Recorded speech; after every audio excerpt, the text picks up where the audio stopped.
नमस्कार दोस्तों, अभिषेक एकेडमी में आपका स्वागत है। इस वीडियो में हम बात करने वाले हैं यूपी बोर्ड का जो नया सिलेबस है 2021 का, उसके बारे में, है ना। तो ये वीडियो नंबर दूसरा है, ठीक है। तो वीडियो नंबर 1 में मैंने मैथ का सिलेबस बताया है, अभी तक वो नहीं है देखा है आपने, तो लिंक आपको डिस्क्रिप्शन में मिल जाएगा, वहाँ से आप जल्दी से देख लीजिएगा, है ना। तो इस वीडियो में हम ये जो सेकेंड वीडियो है, इसमें हम सोशल साइंस के सिलेबस के बारे में बात करने वाले हैं पूरा, ठीक है। सामाजिक विज्ञान जो है आपका, क्या क्या पढ़ना है आपको, क्या नहीं पढ़ना, ठीक है ना। तो पूरा डिटेल में हम बताएंगे इसको। तो चैनल पे शुरू करने से पहले जिन लोगों ने चैनल को सब्सक्राइब नहीं किया है वो फटाफट चैनल को सब्सक्राइब कर लीजिए, ठीक है, ताकि सभी जो आगे के जो सिलेबस हैं वो आपको प्राप्त हो जाएं। उसके लिए आपको नोटिफिकेशन दबाना होगा। तो स्टार्ट कर लेते हैं। देखिए, विषय है आपका सामाजिक विज्ञान, है ना। तो उसके लिए आपको ये वीडियो है, पूरा एक्सप्लेन करने वाले हैं हम इसमें, ठीक है। पूरा एक्सप्लेन करने वाले हैं डिटेल से, अच्छे से आपको देखना है। और साथ ही अगर इसका आप पीडीएफ लेना चाहते हैं तो हमारे टेलीग्राम ग्रुप से जुड़ सकते हैं, ठीक है। उसका लिंक भी मैं आपको डिस्क्रिप्शन में दे दूँगा, ठीक है। तो सारे के सारे जो हैं जो पीडीएफ हैं आपके, वो टेलीग्राम ग्रुप पर मिल जाया करेंगे, ठीक है। तो वहाँ आप मुझे फॉलो कर लीजिए टेलीग्राम पर, तो वहाँ मैं आपको पीडीएफ प्रोवाइड कराता रहता हूँ, चाहे वो मैथ के हों, चाहे वो इंग्लिश के हों, चाहे वो किसी भी चीज़ के हों, ठीक है ना। तो स्टार्ट करते हैं। देखिए, एक थोड़ा सा ये आपका प्रोजेक्ट, मतलब इसको बताया गया है कि देखिए कौन सा सब्जेक्ट से आपको कितना अंक दिया जाएगा। तो पहला जो सब्जेक्ट है आपका इकाई 1 में भारत समकालीन विश्व युद्ध, ठीक है, 2। तो ये हिस्ट्री से है आपको, तो इसमें आपको 20 अंक नंबर दिए जाएंगे। समकालीन भारत से आपको सेकंड में आपको भूगोल है, उसमें भी आपको 20 नंबर दिए जाएंगे। और लोकतांत्रिक राजनीति से यानी कि नागरिक शास्त्र से आपको 15 नंबर दिए जाएंगे। आर्थिक विकास की समझ यानी कि अर्थशास्त्र से आपको 15 नंबर दिए जाएंगे। इसमें कुल मिलाकर आपको 70 नंबर ये दिए जाएंगे। जैसा कि आप यहाँ देख पा रहे हैं कि इनमें से एक लिखित परीक्षा के आधार पर आपको 70 अंक दिए जाएंगे और 30 अंक का आपका प्रोजेक्ट कार्य होगा। वो प्रोजेक्ट कार्य क्या होगा वो आपको वीडियो के लास्ट में देखने को मिल जाएगा, ठीक है।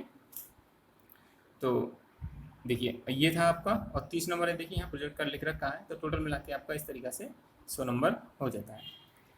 अब क्या क्या है आपको 1 बाई 1 ये जो इकाई हैं हम सब पढ़ लेते हैं। फर्स्ट इकाई में पढ़ेंगे आपको हिस्ट्री के बारे में, इतिहास, ठीक है, समकालीन भारत और समकालीन विश्व, है ना। तो ये है आपका 20 नंबर का पूरा खंड 1, जिसमें आपको 9 नंबर को देखने को मिलेगा। क्या है उसमें, देखिए, यूरोप में राष्ट्रवाद का उदय, ठीक है। इसमें से आपको 1830 है के बाद के यूरोप का राष्ट्रवाद उदय, जोसेफ मैजनी आदि के विचार, पोलैंड, इटली, जर्मनी, ग्रीस आंदोलन की सामान्य विशेषताएं, ये आपको पढ़नी है। और भारत के राष्ट्रवाद में आपको क्या पढ़ना है, प्रथम विश्व युद्ध का प्रभाव, खिलाफत, असहयोग और विभिन्न आंदोलनों के बीच विचारधाराएं। नमक सत्याग्रह पढ़ना है आपको, जनजातियां, श्रमिक और किसान आंदोलन, सविनय अवज्ञा आंदोलन की सीमाएं, सामूहिक अपनत्व की भावना। ये थी आपके फर्स्ट और सेकंड पार्ट में खंड 1 में आपको, जिसमें से आपको 9 नंबर दिए जाएंगे। खंड सेकंड की बात करें तो खंड सेकंड में आपको देखिए इसमें देखा है अलग अलग है, एक 6 नंबर का एक पार्ट है, एक है आपका 5 नंबर का पार्ट, ठीक है। तो 9 वो हो गए और 11 वो, एक कुल मिला के 20 अंक आपका हो जाएगा। तो इसमें देखिए 6 नंबर में क्या पूछेगा आपसे, ये आपका भूमिगत विश्व का बनाना, ठीक। जैसे पूर्व आधुनिक विश्व, 19वीं शताब्दी का जो विश्व था उसमें उपनिवेशवाद, महायुद्ध के मध्य अर्थव्यवस्था, ठीक है, जो मंदी हुई थी, घोर निराशा हुई थी, महामंदी, इसको पढ़ना है आपको। विश्व अर्थव्यवस्था के पुनर्विचार यानी कि वैश्वीकरण आपको पढ़ना है। और 5 नंबर में आपका देखिए मानचित्र है, ठीक है। मानचित्र में क्या क्या बताना है आपको, इतिहास में भारत की रूपरेखा यानी कि राजनीतिक मानचित्र बताना है आपको। अब उसमें क्या क्या बताना है, जैसे अध्याय 3 दे रखा है भारत में राष्ट्रवाद, आपको क्या क्या दर्शाना है और पहचान करनी है वो आपको मैं बता देता हूँ। जैसे भारत राष्ट्रीय कांग्रेस के अधिवेशन, ठीक है, कलकत्ता, नागपुर, मद्रास, लाहौर। और भारतीय राष्ट्रीय आंदोलन के महत्वपूर्ण केंद्र कौन कौन से हैं ये आपको पढ़ने हैं, जैसे चंपारण कहाँ स्थित है, खेड़ा गुजरात, और अहमदाबाद गुजरात, अमृतसर पंजाब, चोरी चोरी कांड उत्तर प्रदेश का जो है वो, ठीक है ना, ये कहाँ है, और दांडी गुजरात सविनय अवज्ञा आंदोलन जहाँ हुआ था, ठीक है। तो इसकी आप टेंशन ना लें, ठीक है। एग्ज़ाम से पहले करीब 1 या 2 महीने पहले, ठीक है, मैं इसकी सारी तैयारी करा दूँगा आपको, बस आपको घबराने की कोई ज़रूरत नहीं, ठीक है। तो बस चैनल पे बने रहिए आप। तो एग्ज़ाम से होने से पहले इनकी वीडियो में बना दूँगा, ठीक है। पूरा मैप से आपको समझाऊँगा, पूरा मैप बना के, ठीक है। इस तरीक़ा से आपको पूरा पूरा मैप मिल जाएगा, ठीक है। तो उसमें सब बताऊँगा कौन सी चीज़ कहाँ पर है ना। तो आप घबराइए मत, बस ध्यान से पढ़ते रहिए। आगे है आपका, देखिए इकाई दूसरी आ गई आपकी, जिसमें आपको 20 अंक दिए जाएंगे, ठीक है। वो है आपकी भूगोल की। अब इसमें क्या क्या पढ़ना है आपको। पहली इकाई है आपकी 9 मार्क्स की, यानी 9 अंक दिए जाएंगे आपको। संसाधन एवं विकास से पीछे, जिसमें प्राकृतिक एवं मानवीय संसाधन नियोजन की आवश्यकता। प्राकृतिक संसाधन, एक संसाधन के रूप में भूमि, मिट्टी के प्रकार, वितरण, भू उपयोग के प्रारूप, परिवर्तन, ठीक है, भू संरक्षण, भूरक्षण और संरक्षण के उपाय। दूसरे नंबर में आपको वन के बारे में पढ़ना है, ठीक है। जैसे भारत में वनस्पति, प्राणी जगत, भारत में वन जीवन, ठीक है, संरक्षण समुदाय और वन संरक्षण। तीसरा पॉइंट है आपका जल संसाधन का। तो जल संसाधन जैसे संसाधन क्या क्या है, क्या क्या इसकी वितरण प्रणाली है, क्या उपयोग है, क्या क्या परियोजनाएं हैं जो बहुउद्देशीय परियोजनाएं हैं, जल की दुर्बलता क्या है, संरक्षण प्रबंधन, ठीक है, की आवश्यकता, वर्षा जल संचयन, यानी कि एक केस स्टडी के साथ। ओके, समझ आया आपको, ठीक है। चाहे तो आप इसके स्क्रीनशॉट ले सकते हैं, और बाकी आपको पीडीएफ जो है इसकी, ठीक है, इसकी जो पीडीएफ है वो आपको टेलीग्राम ग्रुप पर मिल जाएगी, ठीक है। तो आप जुड़ जाइएगा। आगे देख लेते हैं। अब यहाँ पे एक निर्देश दिया है कि अध्याय वन और वन्य जीव संसाधन जल संसाधन बोर्ड परीक्षा में प्रश्न नहीं आएंगे, ठीक है। तो आपको थोड़ा सा ये नोट कर लेना है कि किस किस से, वन से और जीव संसाधन जल संसाधन से बोर्ड परीक्षा में प्रश्न नहीं आएंगे, ठीक है। ये आपको ये दे रखा है, आपको नोट्स करके ये आपको ध्यान रखना है। साथ ही दे रखा है परंतु मानचित्र संबंधी प्रश्न, प्रोजेक्ट से संबंधित प्रश्न जो कार्य हैं उससे कराए जाएंगे, है ना। तो ये चीज़ आपको नोट्स में ध्यान रखनी है, ये बहुत इंपॉर्टेंट दे रखी है, ठीक है। चौथा पॉइंट है आपका कृषि से। तो कृषि के प्रकार आपको पता है, कौन कौन सी फसल हैं, और जो प्रारूप हैं, शस्य प्रारूप तकनीकी क्या क्या है, संस्था का सुधार, उनका प्रभाव, कृषि का राष्ट्रीयकरण, ठीक है, रोजगार और उत्पादन में योगदान। तो ये सब आपको कृषि के बारे में पढ़ लेना है। सेकंड इकाई में जो दे रखा है आपको, जिसमें 6 अंक आपको दिए जाएंगे, उसमें खनिज तथा ऊर्जा संसाधन, खनिज के प्रकार, वितरण, है ना, केवल मानचित्र पर आपको दर्शाना है, खनिजों के उपयोग तथा आर्थिक महत्व, संरक्षण, ऊर्जा संसाधनों के प्रकार, परंपरागत गैर परंपरागत एवं वितरण तथा उपयोग और संरक्षण आपको इसमें पढ़ना है। नंबर 7 में आपको राष्ट्रीय अर्थव्यवस्था की जीवन रेखा, जैसे संचार, परिवहन, साधन का महत्व, व्यापार और पर्यटन, ठीक है। तो ये आपको सब कुछ पढ़ना है। अब करना क्या है आपको, जैसे संचार है, ठीक है, ये संचार है आपको, परिवहन, ठीक है। तो इसका देखिए आपको मानचित्र आपको दे रखा है नीचे कि मानचित्र कार्य क्या क्या करना है आपको। भारत की रूपरेखा, जैसे संसाधन और विकास। मानचित्र कार्य के लिए आपको 5 नंबर दिए जाएंगे, जैसे भूगोल, भारत का रूपरेखा, राजनीतिक मानचित्र। अब इसमें क्या क्या है, सबसे पहले आपका देखिए अध्याय 1 में संसाधन और विकास, ठीक है। तो मृदाओं के प्रमुख प्रकारों की पहचान कैसे करें। उसके बाद तीसरे नंबर अध्याय में जल संसाधन, ठीक है, ये आपको मानचित्र में दर्शाना है।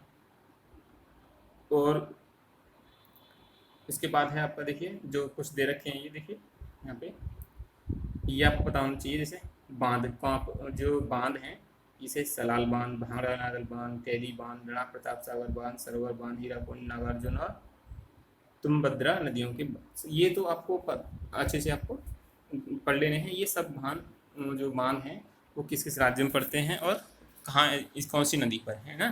तो मैप में आप आसानी से इसको दर्शा सकते हैं। उसके लिए मैं आपकी हेल्प करूँगा, ठीक है। एग्ज़ाम से पहले एक सीरीज़ बनाऊँगा जिसके द्वारा आपको बहुत आसानी से ये सब पढ़ने में आसानी होगी। कृषि में देखिए, कृषि में क्या, जैसे केवल पहचान करनी है आपको, जैसे चावल गेहूं का प्रमुख क्षेत्र कौन सा है, ठीक है। और प्रमुख एवं उत्पादक राज्य सबसे बड़े, जैसे गन्ना, चाय, कॉफ़ी, रबड़, कपास, जूट, ठीक है। तो इनके प्रमुख और जो सबसे बड़े उत्पादक हैं राज्य, वो उसको आपको केवल मैप पे, है ना, देखना है वो ये है कहाँ पे, ठीक है। पहले इनके बारे में पढ़ना है आपको, उसके बाद आपको मैप में दर्शाना है। अब देखिए, ये दृष्टिबाधित के लिए है, ठीक है। मानचित्रकार से 5 अंक प्रश्न पूछे जाएंगे, तो ये आपके लिए दृष्टिबाधित के लिए केवल। आगे है आपका, देखिए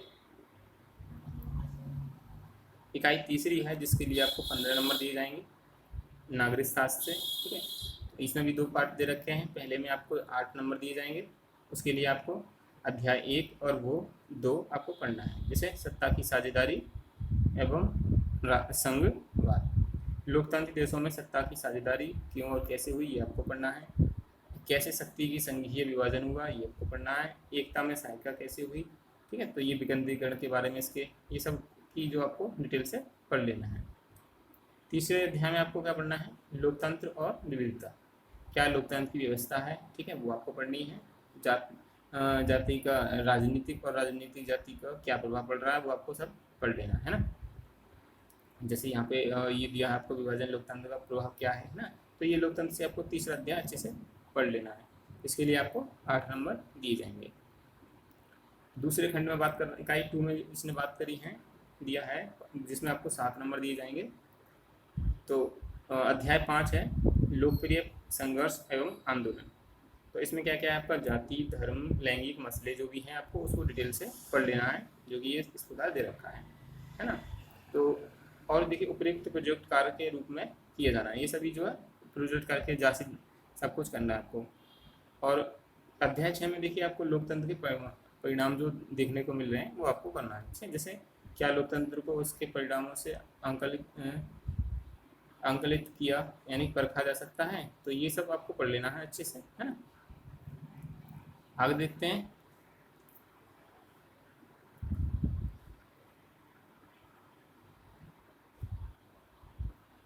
अध्याय 8। अध्याय 8 है आपका लोकतंत्र की चुनौतियाँ, ठीक है। तो इसको भी पढ़ लेना आपको। क्या लोकतंत्र की विचारधारा संकुचित होती जा रही है ना, ये आपको अच्छे से पढ़ लेना है। इसमें क्या क्या चुनौतियाँ आ रही हैं ना, कैसे सुधार लाया सकता है, वो आपको सब पढ़ लेना अच्छे से। अब बात करते हैं जो अगला खंड है, इकाई 4 जो है अर्थशास्त्र, है ना, जिसके लिए आपको 15 नंबर दिए जाएंगे। तो अब उसको भी अब इसने कई भागों में बांटा है। पहला आपका इकाई 1 है, जिसके लिए आपको 9 अंक दिए जाएंगे। तो उसमें क्या कौन से अध्याय दे रखे हैं, आपके विकास के बारे में पढ़ना है आपको, ठीक है।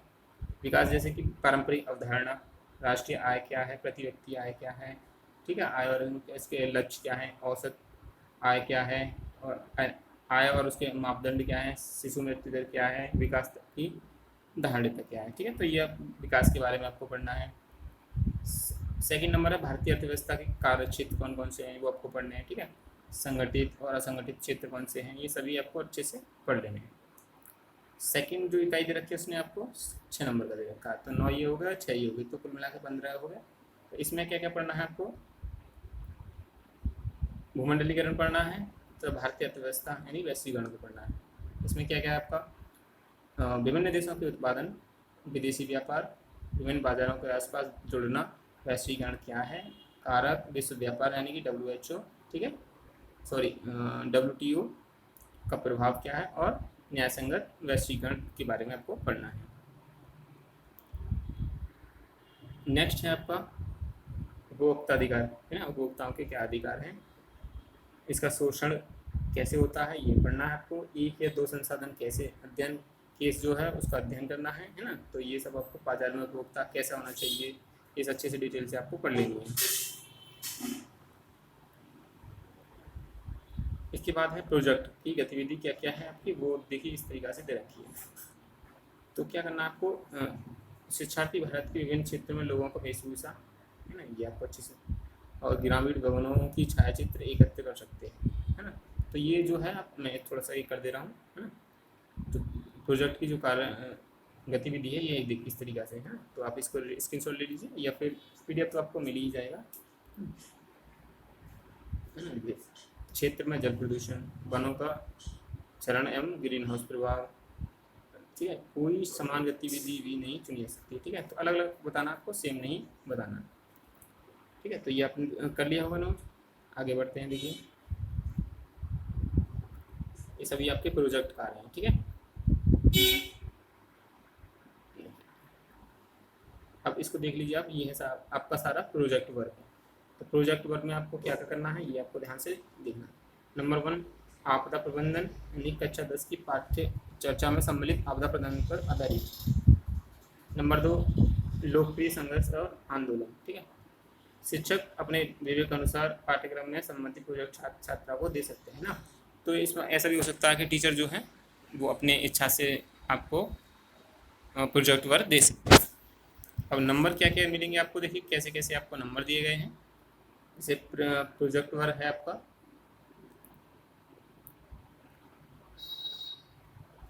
तो प्रोजेक्ट वर्क के लिए कार्य के देखिए विषय वस्तु की मौलिकता के लिए आपको 1 नंबर दिया जाएगा।